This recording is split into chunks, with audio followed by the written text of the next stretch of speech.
Shall mga mema ko, kumusta nga po kayo? Welcome back po dito sa aking bagong YouTube channel. For today's video ay pag-uusapan na naman po natin si Popo application. And ang topic lang po natin ngayon, tungkol po ito kung ano po yung kaibahan ng agent and ng host and kung papaano po yung kalakaran dito sa dalawa na yan. Okay? Pero syempre, bago nga po tayo mag-start sa video, make sure po muna na nakasubscribe ka, nakahit all the bell button ka para ma-notify ka every time na may bago akong video na i-upload.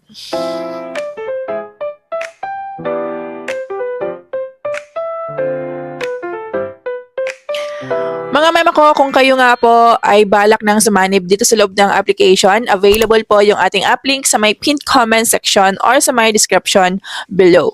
Okay, ano ba yung kaibahan ng dalawa between sa host and sa agent dito mga mema ko? Ang host dito mga mema ko, ito po yung tinatawag natin na active income. Active po kasi kailangan talaga active tayo dito. Trabahuin po talaga natin yung platform.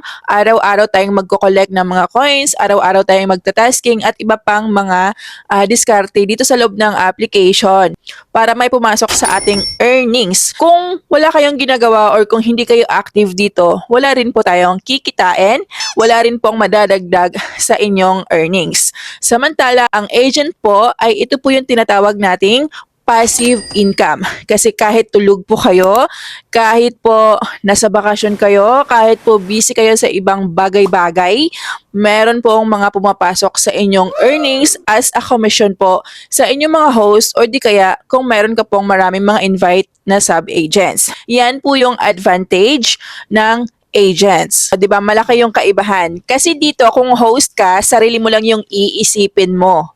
Wala kang ibang responsibilidad dito. Walang magbibigay sa iyo ng sakit ng ulo kapag ikaw ay host. Kung gusto mong kumilos, kung gusto mong magkaroon ng extra income, kung gusto mong madagdagan yung coins mo, ikaw at ikaw mismo yung kikilos dyan. Swerte na lang kung meron kang agent na nagbibigay weekly ng ayuda para sa inyo na mga host nyo. Depende po yan kung kayo ay mayroong agency or kung wala. Total naman dito sa loob ng application is okay lang, walang agency. Okay rin din po na sumali kayo sa agency. Pero yan din po yung advantage kapag meron kayong sinalihan na agency, lalo na nga po kung meron itong pa-weekly ayuda, yun, nagtatrabaho ka. Depende din po sa rules ng isang agency na sinalihan nyo. Ayan. Pero kapag agent ka dito, malaki yung responsibilidad mo dito sa application, lalo na kung meron kang maraming mga host na nakasalalay or nag-join dito sa iyong agency. Ngayon siguro iniisip nyo, ay, ang ganda pala, ang sarap pala maging agent. Kasi kumikita ka kahit tulog ka, kahit busy ka, mayroong pumapasok sa iyo na komisyon. Mga mi, hindi po agad-agad magbo-boom yan ha. Tatrabahuin po natin ng ilang buwan yan. Tatrabahuin po natin minsan umaabot ng 1 taon bago po mag-boom yan kasi meron tayong tinatawag ditong commission rate level ng agency natin. So kung bago pa lang tayo as an agent, mag-uumpisa tayo sa 4% which is ito nga po yung level na yan. Then, diyan pa lang dadaan po tayo sa madugong proseso kasi dito kailangan natin na maghakot ng maraming host which is masisipag nga po para merong pumapasok sa inyong mga komisyon. Minsan dito kailangan din pong mag-abono ng mga agent o di kaya maglabas po ng sariling pera para mapunuan or para tumaas yung commission rate level dito. So ito po yung chart dito sa loob ng application pagdating po sa mga komisyon ng mga agent. Ang maximum dito mga mema ko is level S which is 20% na nga po yung makukuha nyo. Mga mema ko, sinasabi ko na ang pagiging agent dito sa loob ng application ay hindi po para doon sa mahihina yung loob or sa umpisa pa lang iiyakin na. In short lang din, kung kayo ay isang mainipin na tao, huwag nyo nang subukang mag-apply bilang isang agent dito sa loob ng application kasi sure ako na maiinip kayo dito at mag-quick-quit kayo bago nyo makuha yung sinasabi kong malakihang komisyon sa loob ng application. And dito mga may magbibigay lang din po ako sa inyo ng effective tips no para lumago yung inyong agency kung kayo ay baguhan lang din. Wag lang po kayong mag-focus doon sa pag-invite ng mga host nyo, kundi mag-invite din po kayo ng mga sub-agent nyo para in case man na yung mga host nyo na yon is hindi nga po active kasi hindi naman po talaga lahat dyan mag-i-stay people come and go, ika nga, at least meron kayong mga sub-agent na active.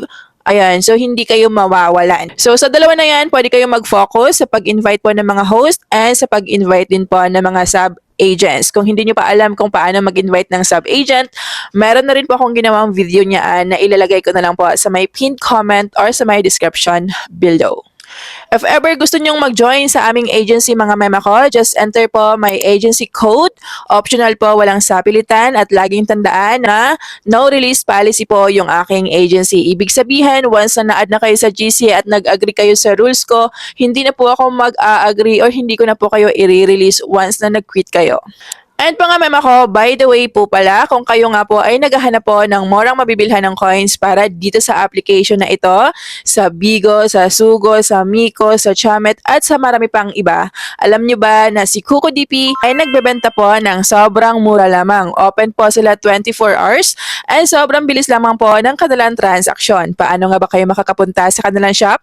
I-click nyo lang po yung link na nasa pinned comment section or sa my description below and automatic na po kayo mapupunta dito sa kanilang shop. Dito ay makikita nyo po agad-agad yung sobrang daming mga live streaming applications and mga viral games na kinaaadikan ng mga gamers ngayon.